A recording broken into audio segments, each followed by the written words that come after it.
Good morning, students.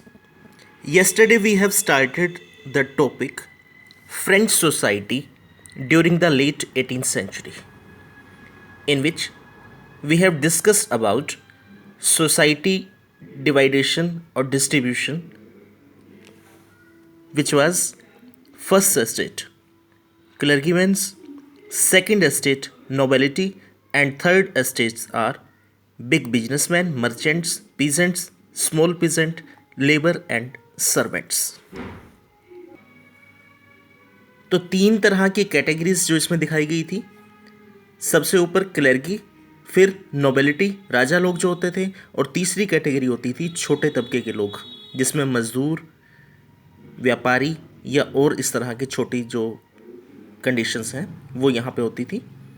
अब France के अंदर क्या हो रहा था कि इनकम ऑफ सोर्सेज क्या थे, सिर्फ तीसरी कैटेगरी से जो टैक्स वसूल किए जाते थे, और वो टैक्स क्या थे, टेथ और टेल, दो तरह के टैक्सेस हमने पढ़े थे। टेथ में क्या था, 1/10 पार्ट ऑफ टोटल इनकम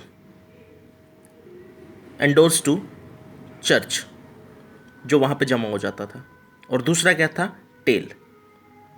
तो इसकी वजह से गरीबों की हालत जो है काफ़ी ज़्यादा खराब हो जाती थी।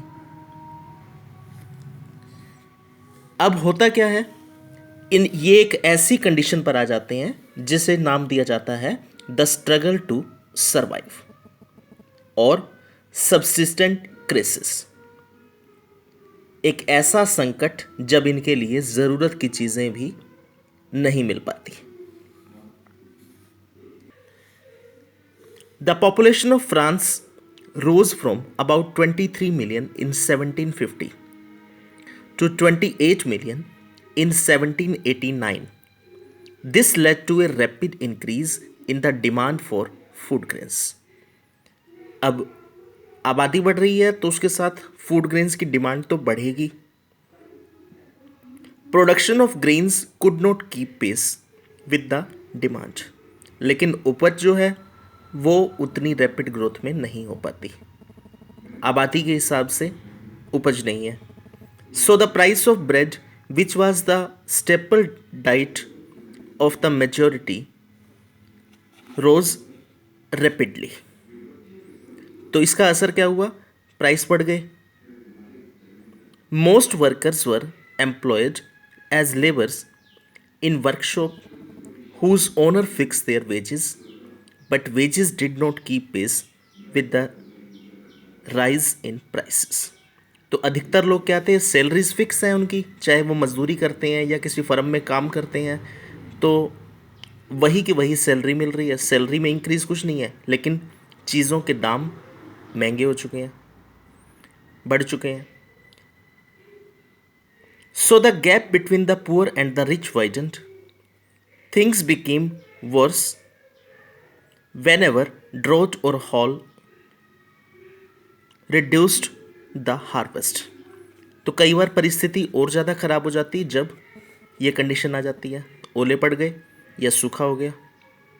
This led to a subsistent crisis, something the occurred frequently in France during the old regime. What is subsistent crisis? An extreme situation where the basic means of livelihood are endangered. जब उनके लिए खाने पीने की चीज़ें या और ज़रूरत की चीज़ें जो हैं वो भी उन्हें उपलब्ध नहीं हो पाती हैं। We may check the position or condition of peasants through this picture. In this picture, we may see a poor farmer,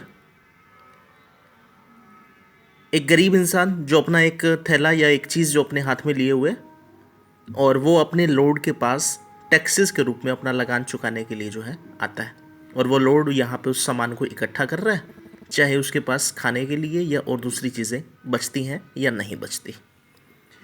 this poor fellow brings everything, grain, fruits, money, salad, the fat lord sits here, ready to accept it all. He does not even care to grace him with a look. The nobleman is the spider, the peasant the fly. The more the devil has the more he wants. जितना ज़्यादा वो इकट्ठा कर रहा है उतनी ज़्यादा उसका लालच या और चीज़ें जो हैं उसके अंदर बढ़ती चली जा रही हैं।